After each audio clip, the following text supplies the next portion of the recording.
안녕하세요. 돈셰프의 최병문입니다.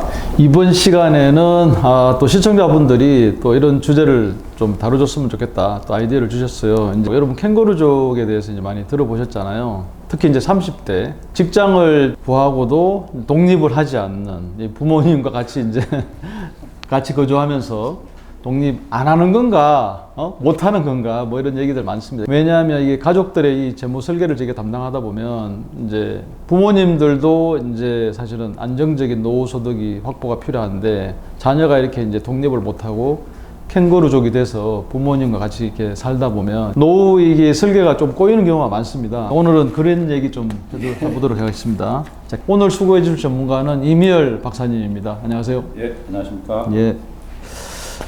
은행에서도 근무 이제 지점장으로도 근무하셨고 사실은 우리가 재무설계 관점에서 보면 이 캥거루족에 대해서 캥거루족 본인의 재무설계도 중요하고 부모님의 재무설계도 중요하지 않습니까? 근데 이렇게 이제 독립 시기가 됐는데도 불구하고 부모님과 같이 이렇게 계속 동거한다는 부분에 대해서 또 우리가 재무설계 전문가로서 어떤 이제 우리가 또 뭐 인사이트 뭐 그런 얘기가 이제 할 수 있는지 한번 얘기를 시작해 보시죠. 요즘에 이제 화두가 되고 있는 캥거루족인데요. 직업이 있어도 이제 독립이 어려운 거죠. 움직이느냐, 움직이지 않느냐. 예. 그래서 하여튼 그런 내용들, 재미있는 내용을 가지고 오늘 한번 이야기를 하도록 하겠습니다. 네.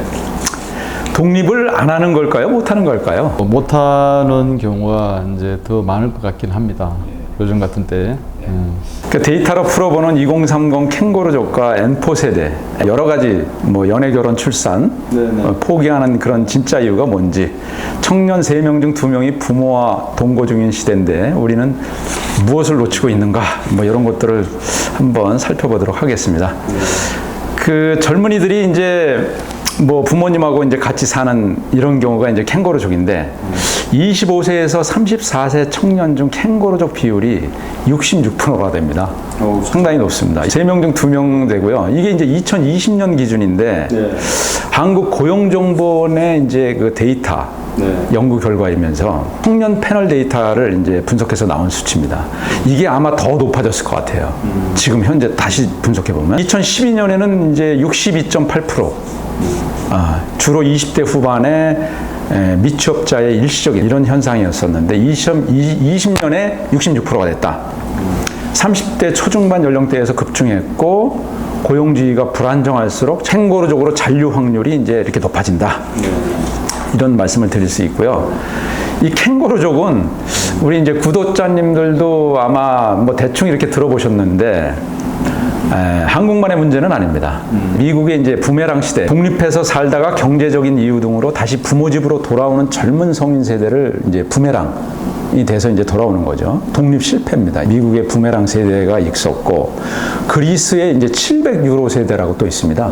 대학을 졸업하고도 안정된 일자리를 구하기가 어렵고, 뭐 취업을 해도 월급이 약 700유로 정도밖에 안 되니까 젊은이들은 자신들을 과로 저임금, 불안정 고용에 시달리는 세대라고 자조적으로 이야기하는 거죠. 이게 이제 경제적 좌절에 이제 이렇게 속하는 거고요. 다음에 이제 우리 가까이에 있는 이제 중국은 이제 탕핑족이라고 그러는데 직역하면은 뭐 저도 찾아봤는데 드러는 웃깁니다. 21년경 중국 SNS에서 이제 크게 유행했는데요. 끝없는 경쟁에 참여하지 않겠다. 승진 경쟁 포기, 과도한 야근 거부, 뭐 그다음에 결혼은 뭐 연기, 미루고. 주택금의 포기, 최소한의 소비를 지향한다. 그래서 경쟁을 거부하는 이런 세대를 이제 탕핑족이라고 그러고요. 가까운 또 일본의 이제 사토리 세대. 욕심을 줄이고 조용히 살자. 소극적이고 체험형이고 안정 추구형이죠. 욕망을 축소한다. 그래서 사토리 세대가 있습니다. 비슷비슷한 거죠. 우리나라 M4 세대하고. 결국에는 이제 실패해서 합리적 선택을 하는데 과거의 시선으로 보면은 독립 실패나 이제 이런 것들은 사회적 부끄러움이었죠. 근데 집에서 독립을 안 해 하면서 이제 이렇게 됐는데 미국의 사례를 보면은 30세 미만의 성인인 49% 부모와 동거하고 있습니다. 2019년 대비해서는 이제 12%포인트가 이제 증가했고요. 현명한 재정적 선택이자 장기적 라이프 스타일이다. 그래서 다세대 가구 청년의 빈곤율은 이제 9.8% 정도인데 독립된 가구가 17.4%보다 현저히 낮습니다. 그러니까 이제 가족들하고 같이 살면은 빈곤할 확률은 훨씬 떨어진다. 독립해서 혼자 살면은 빈곤할 가능성이 높아진다. 뭐 그런 이야기입니다. 부모와 동거하는 것에 대해서 좋지도 나쁘지도 않다가 이제 한 48% 정도 나온 거고요. 조사를 해보니까 부모와 동거하는 것이 좋다 24%, 부모와 동거하는 것이 그냥 불편하고 나쁘다 25%. 응답자의 약 72% 정도는 부모와 동거하는 것에 대해서 중립 또는 이제 긍정적으로 이렇게 보고 있는 겁니다. 부모와 동거하는 것이 이제 좋겠구나, 이제 이런 의미입니다. 지금 젊은 청년들은, 젊은 세대들은 부모하고 동거하는 것이 한 70-80%는 나쁘지 않네, 좋네, 뭐 이런 생각을 가지고 있는 겁니다. 이게 이제 의외네요. 미국도 이제 과거 같으면 사실은 이제 독립 빨리 하잖아요. 자녀들이. 예를 들어 뭐 대학 학자금도 이제 본인이 대출해서 본인이 이제 직장 생활하면서 갚아가는 상황인데, 하여튼 여러 가지 이제 전 세계적인 뭐 현상으로 지금 미국도 이렇게 동거도 많이 하게 되네요. 이번에 이제 저도 스터디 하다 보니까 이 캥거루족이 우리가 이제 자조적인 이야기로다가 우리만의 이제 이야기인 줄 알았는데, 가까이인 일본, 뭐 중국, 뭐 유럽, 미국 다 이렇게 해당되는 것에 대해서 아주 상당히 놀라움을 나타냈습니다. 그러면은 무엇이 그들을 이제 N4 세대로 만들었나? 이제 이게 또 관심사지 않습니까? 그러니까 노동 시장을 보면은 양질의 일자리가 부족하고요. 뭐 불안정한 노동이 캥거루족 전략의 1순위입니다. 주택 시장으로 보면은 주거비가 이제 너무 높지 않습니까? 감당 불가능한 주거비, 폭등하는 집값과 천문학적인 보증금.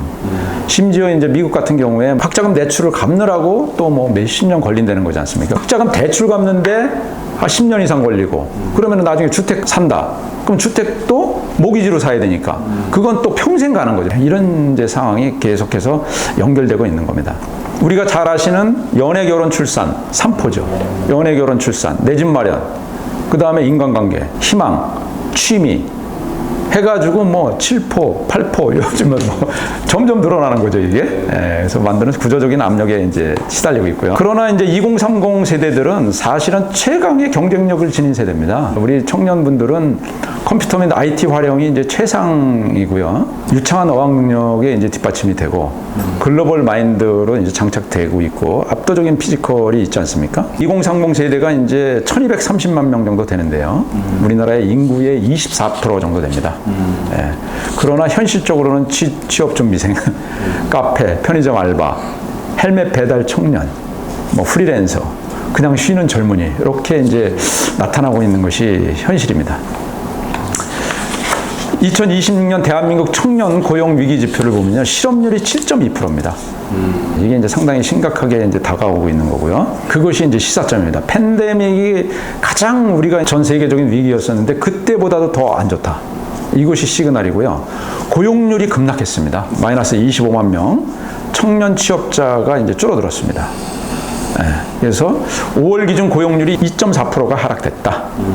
그 다음에 대졸 실업자가 48만 명 정도. 전년 동기, 작년 대비해 가지고 한 4만 명 정도 드러났다. 팬데믹 이후에 이거 역시 최대다. 그런 얘기입니다. 그 다음에 이제 소요기간, 첫 취업까지 평균 소요가 이제 11개월 정도 걸렸다. 1년 정도 걸리는 거죠. 첫 취업까지. 1년 이상 장기 미취업 한 48%, 49% 정도 된다. 이런 지표만 보더라도 이게 이제 캥거루족이 될 수밖에 없는 그런 상황이네요. 그렇습니다. 그러니까 너무 이제 실망하거나 좌절하지 말고 여기에 우리가 이제 이런 현실을 체계적으로 이렇게 수용하는 자세, 이런 것들이 이제 중요할 것 같습니다. 청년들은 이제 실업이 장기화되면서 희망이 붕괴되지 않습니까? 연애, 결혼, 출산을 가속화되고, 그러면 정치적 불만도 폭발하게 되고, 세대 간의 갈등이 이제 또 이렇게 심하게 됩니다.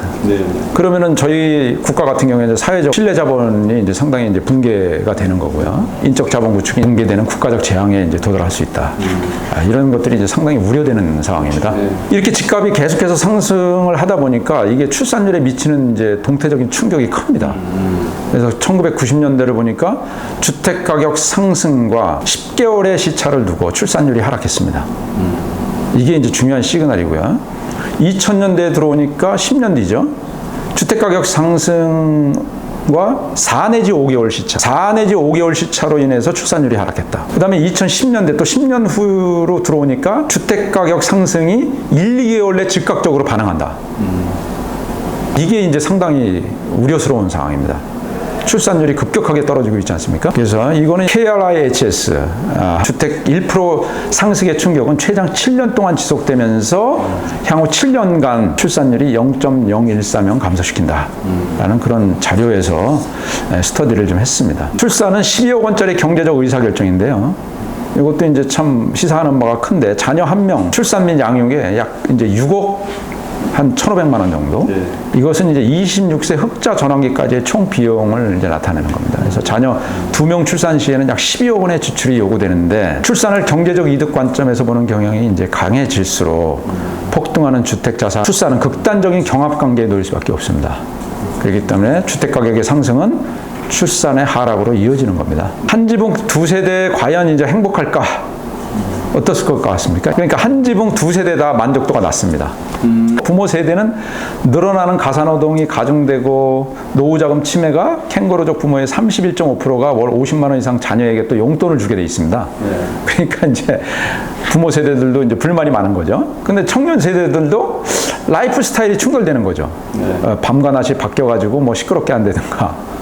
하여튼 뭐 이렇게 해가지고 부모 세대하고의 갈등이 유발되고요. 64.5%가 5년 내 독립을 꿈꾸지만 현실적 장벽에 좌절되는 겁니다. 그래서 결국에는 뭐 캥거루족이 계속 이게 늘어날 수밖에 없다. 이런 시그널을 나타내고 있는 거죠. 그럼 언제 독립해야 되는가? 언제 이게 중요한 거지 않습니까? 이제 언제 독립해야 되는가? 부모 세대의 시선은 이제 생애 주기의 중심인데, 부모는 이제 결혼할 때가 이제 한 35%는 독립해야 되겠다. 취업할 때 한 30% 이렇게 이제 생각하고 있는데, 성인이면 당연히 나가야지 않냐 이제 이렇게 생각하고 있습니다. 그러나 청년 세대의 시선은 경제력 중심입니다. 그러니까 부모 세대는 생애 주기 중심에서 결혼할 때, 취업할 때 당연히 나가야 되지 않냐 이제 이렇게 되는 건데, 청년 세대의 시선은 경제력 시선입니다. 네. 경제력 시선이기 때문에 경제적으로 준비가 됐을 때 나가겠다. 45%가. 돈이 없는데 어떻게 나가요? 이거죠. 그렇게 이제 되고 있고요. 돈을 이제 모으려고 캥거루 가족으로 들어왔지만 모두가 잃는 구조입니다. 양방에 이제 전략적 윈윈이 돼야 되는데, 윈윈과 상생이 돼야 되는데, 이게 이제 모두가 루저가 되는, 이게 이제 문제인데, 스텝 1을 보면은 리턴입니다. 회기. 청년이 주거비를 아끼러 부모 집으로 회기. 31.4%는 돈을 모으기 위해서 회기하는데, 스텝 2, 장벽의 배리어에 이제 부딪힙니다. 독립 시도가 좌절되고, 65.2%가 보증금, 월세 등 경제적 준비 부족이다. 그래서 못 나간다. 이렇게 이제 이야기하고 있고요. 스텝 3로 보면은 이제 같이 살다 보면 치매죠. 청년은 부모에게 주거비를 내지 못하고 부모는 은퇴 노후 자금에 타격을 받습니다. 이게 문제입니다.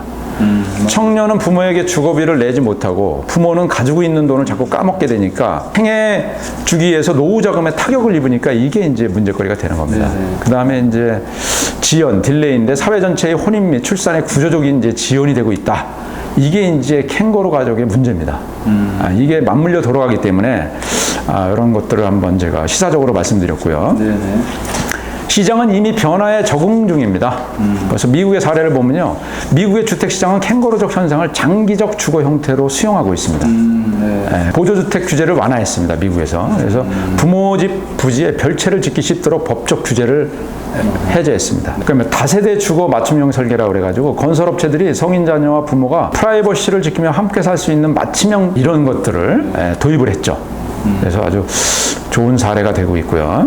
캥거루족 탈출을 위한 3대 사회적 과제를 한번 제시해 보겠습니다.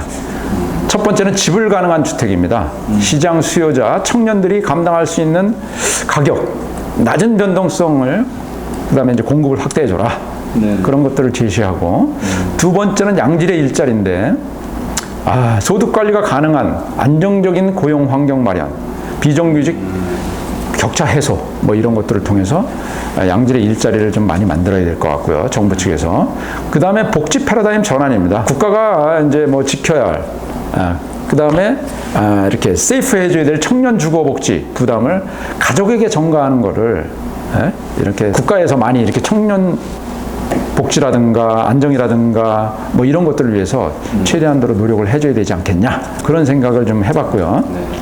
독립은 개인의 의지가 아닌 사회적 인프라의 결과입니다. 그래서 캥거루족과 N4 세대가 이제 나약해서가 그런 건 아니고요. 가장 합리적인 생존 방식을 이제 택하고 있는 겁니다. 가장 앞서가고 있는 미국에서도까지 이렇게 돼가고 있지 않습니까? 네. 이를 둥지 밖으로 이끌어내려면 사회가 먼저 안전한 바닥을 좀 만들어야 될 것 같습니다. 우리 구독자님들은 언제 독립을 하실 건가요? 또는 아직 독립을 준비 중이신가요? 여러분들의 현실적인 이야기를 댓글도 남겨주시고 부탁드리겠습니다. 여기까지 우리 이미열 전문가님 감사합니다.